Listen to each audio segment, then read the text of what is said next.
Hi అండి, welcome back to my YouTube channel Keerthana's homely foods. ఇవాళ మన రెసిపీ వచ్చేసి వాక్కాయలతో పప్పు అండి. చాలా టేస్టీగా చేసుకోవచ్చు. హెల్త్ బెనిఫిట్స్ కూడా చాలా ఎక్కువగా ఉంటాయి. విటమిన్ సి పుష్కలంగా ఉంటుంది. లివర్కి కానీ హార్ట్కి కానీ చాలా మంచిది. ఈ రైనీ సీజన్లోనే చాలా ఎక్కువగా దొరుకుతాయండి. ఒకసారి ట్రై చేయండి. మరి టేస్టీ అయిన వాక్కాయ పప్పుని ఎలా చేసుకోవాలో చూసేద్దాం. ముందుగా నేను ఒక కప్పు వాక్కాయలను అయితే తీసుకున్నానండి. దానికి తగ్గట్టుగా 2 మీడియం సైజ్ ఉల్లిపాయలు, 2 మీడియం సైజ్ టమాటాలు, 3 పచ్చిమిర్చిని కట్ చేసుకోవాలి.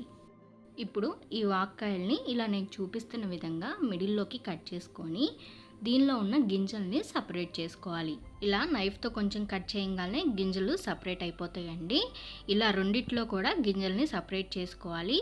మిగతా ఉన్న కాయల్లో కూడా నేను మొత్తం గింజల్ని సపరేట్ చేసేసుకున్నాను. సపరేట్ చేసుకొని ఇలాగా 2 ముక్కలుగా కట్ చేసుకోవాలి.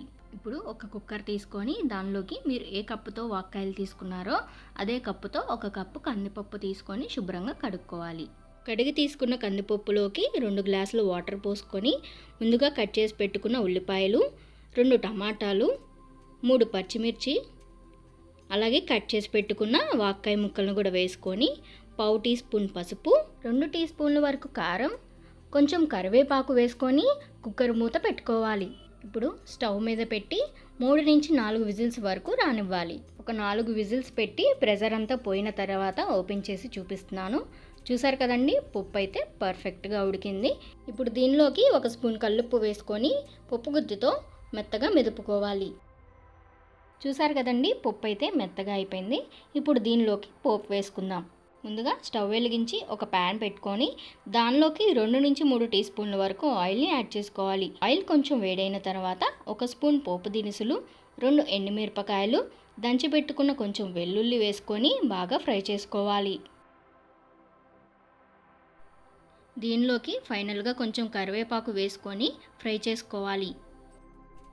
ఇలా ఫ్రై చేసుకున్న ఈ పోపులోకి ముందుగా ఉడికించి పక్కన పెట్టుకున్న పప్పును కూడా వేసుకొని చక్కగా కలుపుకోవాలి.